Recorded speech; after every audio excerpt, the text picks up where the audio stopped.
Welcome back, everyone. Today we're going to be shedding light on the ample problems appertaining to not having a work-life balance. So, what are some of the problems appertaining to not having a work-life balance? You may ask. Without further ado, without further delay, allow me to demystify that answer to that inquiry right here, right now. When you lack a work-life balance, your life is all the more apt, all the more poised, and all the more primed to be ineffably cumbersome. When you lack a work-life balance, you're the more prone to succumb into chronic stress, chronic fatigue, chronic burnout, chronic anxiety, poor health, and an undermined well-being.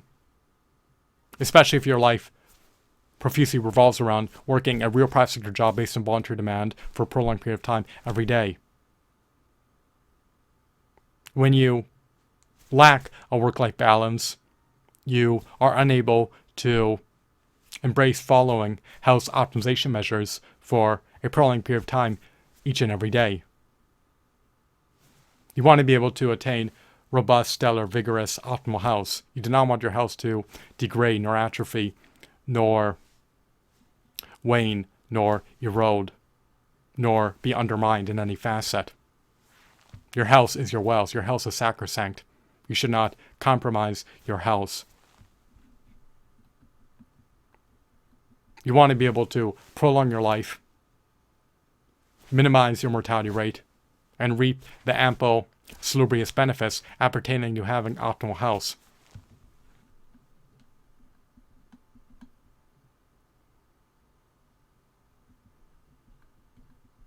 So,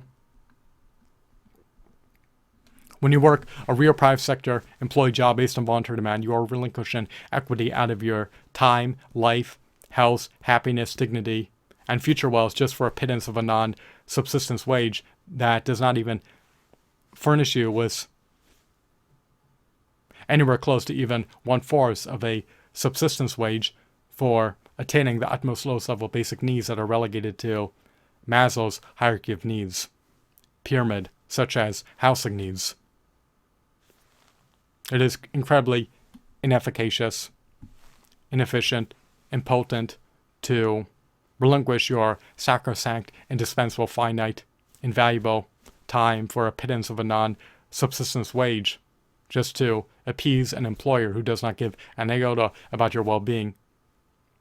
Real private sector employers, most real private sector employers view their employees as expendable, exploitable, capital livestock to be metaphorically harvested for profiteering purposes. The profits are reserved for the executives, the shareholders, and the upper-level managers. For the most part, they are not reserved for the frontline employees in the vanguard.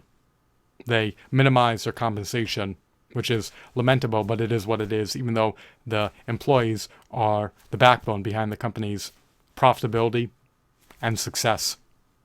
The employees are the metaphorical cogs on the wheel that maintain the company's lucrative business operations. So, when you lack a work-life balance, you're more than likely going to be barred from sleeping when you are eminently fatigued. When you lack a work-life balance, you're more than likely going to be barred from eating fruits and vegetables when you are famished. When you lack a work-life balance, you may not be able to drink distilled water when you are parched because your employer has purview over your time. When you lack a work-life balance, will they render it permissible for you to drink distilled water when you are parched? Will they render it permissible for you to consume fruits and vegetables when you are famished? Will they render it permissible for you to take a nap when you are ineffably fatigued? Will they render it permissible for you to embrace stress-alleviating activities when you are chronically stressed out? Well, they're inapt. They are unlikely to make a dispensation to accommodate your needs. You do not want your life to exacerbate. You want your life to be augmented. You want to ameliorate your life in every facet. Most real private sector employee jobs just provide a modicum of ephemeral, fleeting, short-lived, short-term relief that metaphorically perishes before you even receive it if you have outstanding debts. And you're more than likely to have outstanding debts if you work a real private sector employee job based on voluntary demand that does not pay you anywhere close to even 1/4 of a subsistence wage. There's no basis for having a prosperous, abundant, auspicious, nor blissful future if you do not even receive anywhere close to a subsistence wage. So the problems with not having a work-life balance is that it is going to reduce your quality of life. It is also going to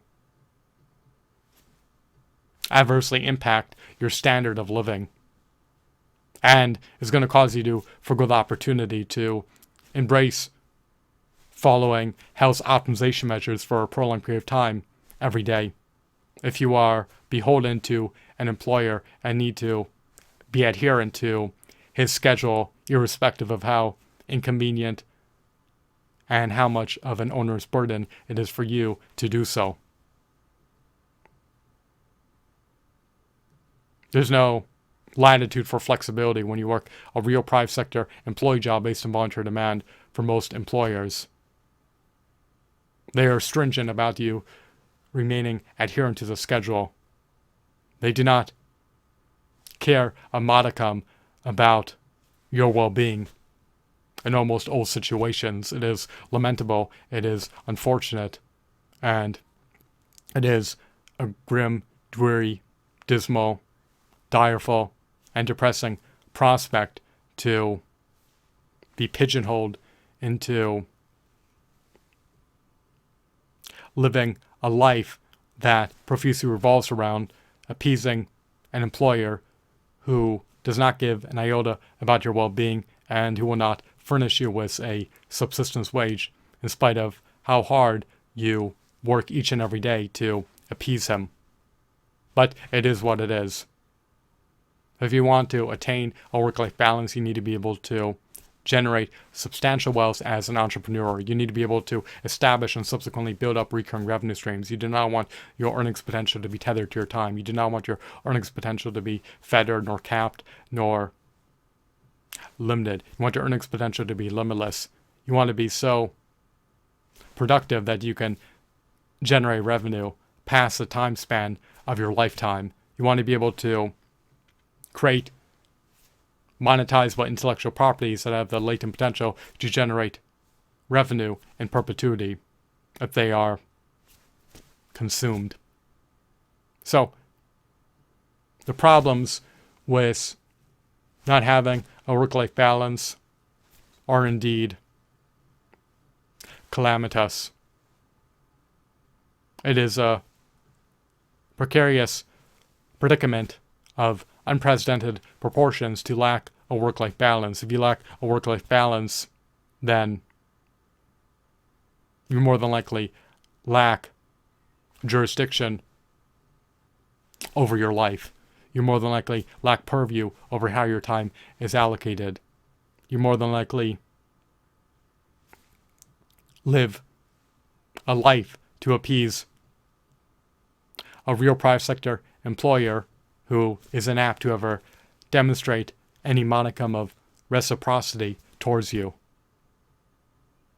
In spite of how hard you work, your real private sector employer is typically unwilling to make any dispensations to accommodate you. And at any given time, if you work a real private sector employee job based on voluntary demand, you can get furloughed, laid off, or terminated for no reason or any paltry reason. So, it provides no semblance of financial stability. There's no pension.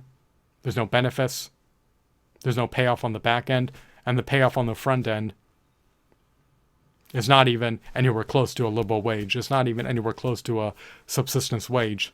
It is just fleeting, ephemeral, short-term relief that has already perished before you received it if you are insurmountably indebted. The cost of living continues to amplify to an unprecedented height. The standard of living continues to precipitously plunge to an unprecedented low. And wages continue to furnish you with less purchasing power each and every day because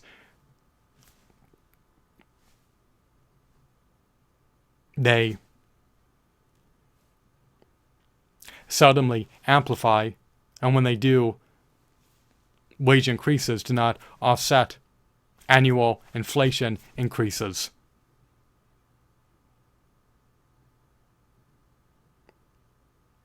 So, if your wage increases by a negligible amount, it's not going to offset the loss of purchasing power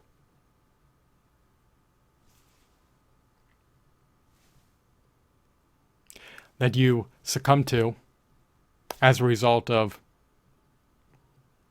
wage increases not being on par with increases to the annual inflation rate. If you receive 10 more cents an hour or 5 more cents an hour,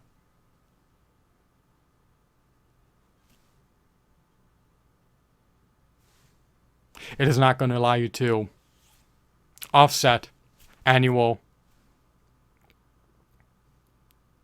inflation rate increases, which concomitantly lower your standard of living by amplifying your cost of living. So, I hope that you deem this video to be insightful and enthralling, as well as mesmerizing, captivating, riveting, and intriguing. Have a blissful day. Goodbye.